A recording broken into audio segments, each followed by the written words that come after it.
So last week's episode of The Bad Batch gave us the first visual signs of Project War Mantle, the Empire's plan to replace the clone army with a new all-recruit force. Today we'll take a look at exactly what Project War Mantle is and maybe discuss a little bit about what's going to happen to all of the clone troopers. I'm Colin, and this is Sci-Fi Deep Dive.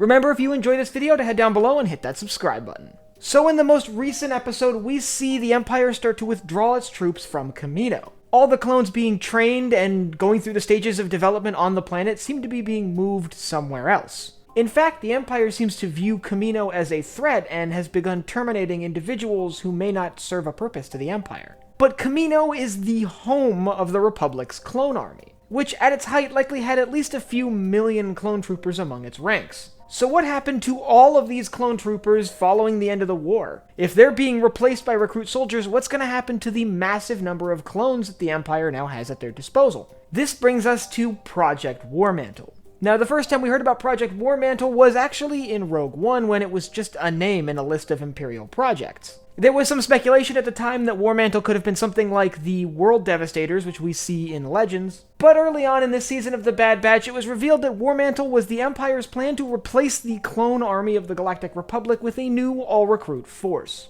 But I believe that War Mantle is not only the plan to replace the clones, but what to do with all the clones after they've been replaced. So for starters, let's talk about the Empire actually replacing the clones, the replacement for the clone troopers, the Stormtroopers. Now, unlike clone troopers, all of which were bred from a single genetic template, that of Jango Fett, Stormtroopers are a variety of individuals that are recruited from the general population, then indoctrinated in Imperial military academies and sent to serve the Empire. Project War Mantle began with a few experimental squads of troopers that were made up of recruits instead of clones. Some of these squads were led by clones, like what we see Crosshair leading in the first half of this season. But now it seems to be advancing to the point where clone troopers are training whole segments of a new recruited army.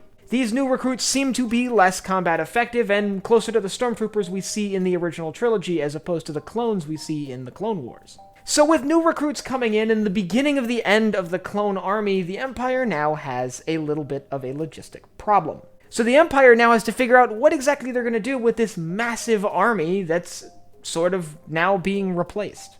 Now, the first thing that a lot of people have suggested is to simply retire the clones, release them into the civilian population, and let them live out the rest of their lives. After all, these clones have an accelerated life cycle, which means they would die a lot quicker than regular individuals. However, there is a key problem with this. All of the clones are very well-trained soldiers. Even the children who had been trained from birth to be soldiers would have at least some combat training. And this means if there ever was a large-scale rebellion against the Galactic Empire, these clones could pose an immediate threat. Which is why I don't think that's what's going to happen to the clone army. The Empire would simply view these clones as a liability if they were out in the galaxy. Which brings me to the grim realization I'm starting to see in these more recent episodes of The Bad Batch. I kind of think the Empire is going to slowly start phasing out the clones, and once they're phased out, the Empire might terminate them. After all, the Empire just wants to maintain numbers long enough to start replacing clone units with recruited units, and then those clone units can be sort of moved out of service. And the only way to ensure that these highly trained military professionals don't end up serving a faction opposing the Empire is to make sure they're not around anymore. I'm sure, that being said, there will be some clones maintained in service with the Empire.